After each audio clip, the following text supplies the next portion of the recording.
Vamos a presentar otra sección que es nueva y que representa uno de los elementos de interés de la fase 3. Dijimos, retomo sobre lo que comentamos para que todo el mundo lo recuerde, cada fase de la epidemia tiene una necesidad de información diferente. ¿Por qué razón? Porque la dinámica de la enfermedad, la dinámica epidémica de la enfermedad es diferente. Muy brevemente, en la fase 1 lo que tenemos es muy pocos casos, o lo que tuvimos fue muy pocos casos, decenas de casos y pequeños brotes familiares que podían ser rastreables. La mayoría de los casos venían de fuera, de otros países que tenían transmisión muy activa.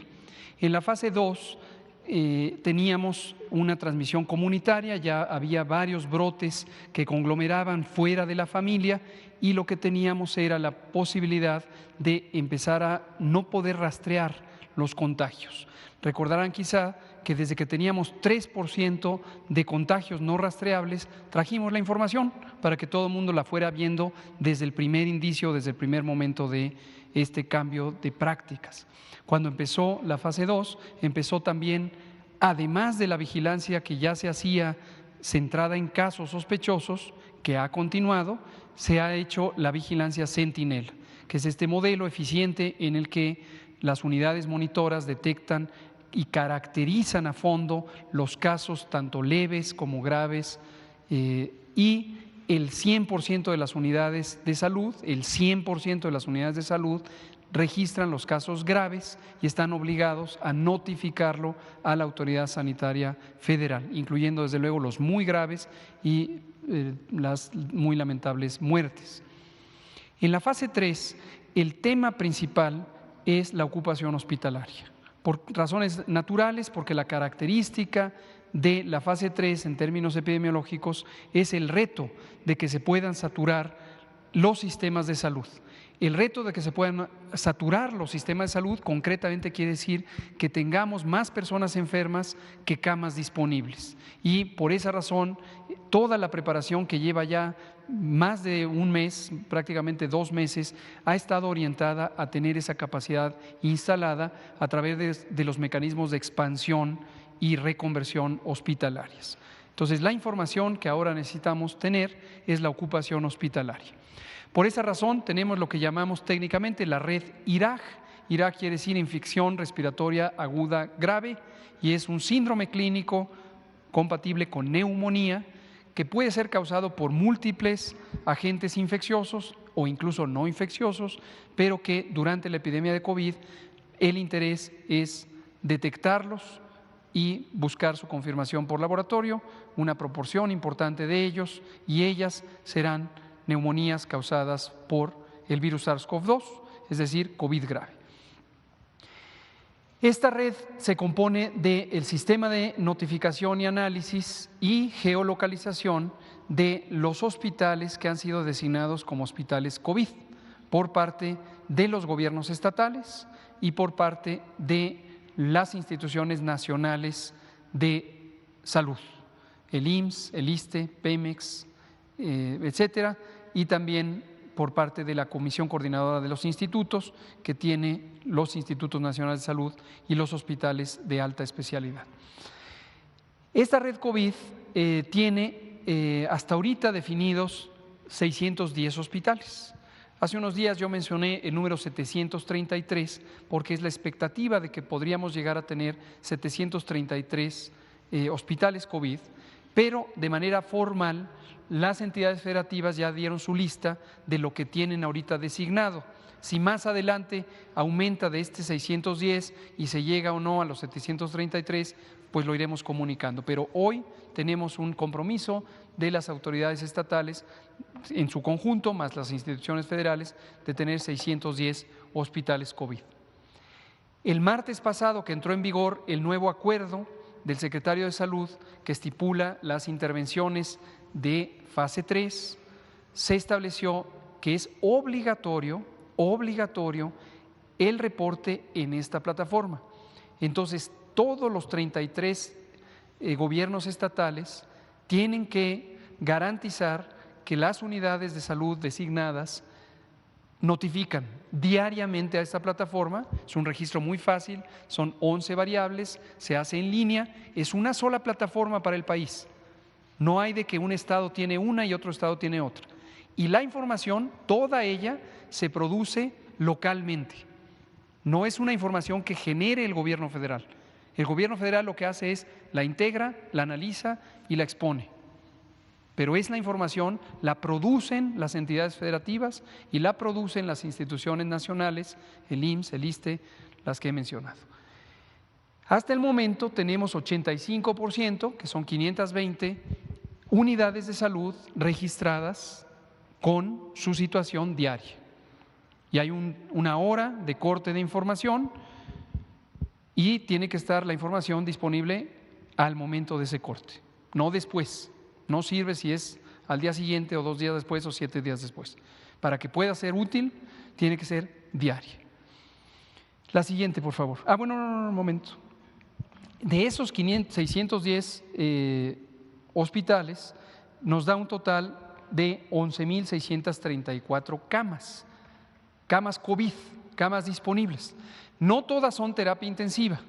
Ojo, aquí este es el total de camas en terapia intensiva, donde se atienden personas con ventilación mecánica, y camas que no están en terapia intensiva, que de hecho son la mayoría, dado que solo el 5% de las personas que se hospitalizan, más bien el 5% de las personas enfermas de COVID, 20% se hospitalizan, 5% se hospitalizan en la terapia intensiva. Y vean ustedes, al corte de hoy, de estas 520, que representan el 85% de los hospitales designados COVID, 3.350, o sea 22% de estas 11.634 camas están ocupadas. Todavía tenemos un buen trecho, 78% de camas por ocupar. La siguiente. En la siguiente lo que vemos es el detalle, y tenemos aquí el detalle de algunos de los estados que tienen las mayores ocupaciones. Por supuesto, la información en su momento tendrá que estar para los 32 estados. Hay algunos estados que no están aquí representados, que están notificando, que quede claro, pero quisimos tener este detalle para hoy que estamos presentando el nuevo elemento, que lo conozcan con suficiente precisión. Ciudad de México y Estado de México, que es particularmente los municipios conurbados del Valle de México, son los que tienen afortunadamente la mayor disponibilidad de camas, porque también son los que tienen la mayor cantidad de casos, como se ha visto desde hace ya varias semanas. Pero vean ustedes el porcentaje de ocupación, que está en la siguiente diapositiva, todavía nos deja en mayoría camas vacías y no camas ocupadas. La siguiente. Aquí está por porcentaje. Veamos un ejemplo. La Ciudad de México tiene 53% de camas que están disponibles en la Ciudad de México de distintas instituciones. Esto incluye el IMSS, el ISSSTE, Pemex, lo que son instituciones nacionales, y los hospitales de la Ciudad de México, de los servicios estatales de salud de la Ciudad de México y otros. Y tenemos 53% ocupado, 47% todavía vacío. Ahí está Tabasco con 24% de ocupación, aquí está el Estado de México con 40% de ocupación, aquí está Tamaulipas con tan solo 5% de ocupación y todavía un buen trecho por ocupar. La siguiente. Y aquí lo que vemos es la disponibilidad de camas con ventilador, camas para atender a personas críticamente enfermas.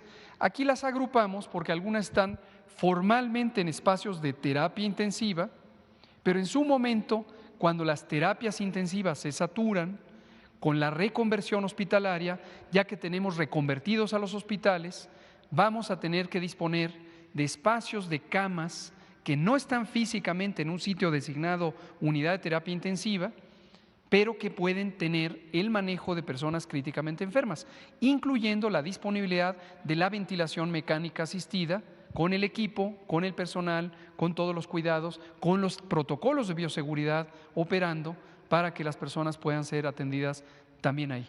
Y lo que tenemos hasta ahorita es Pongamos un par de ejemplos también. Ciudad de México, 310 de 848, para el universo que se presenta aquí en la red de notificación, que ya hemos dejado en claro que todavía no es el total, ¿de acuerdo? Tabasco, Quintana Roo, Estado de México, 145 para un total de 616. Si lo vemos como porcentajes, en la siguiente, aquí está.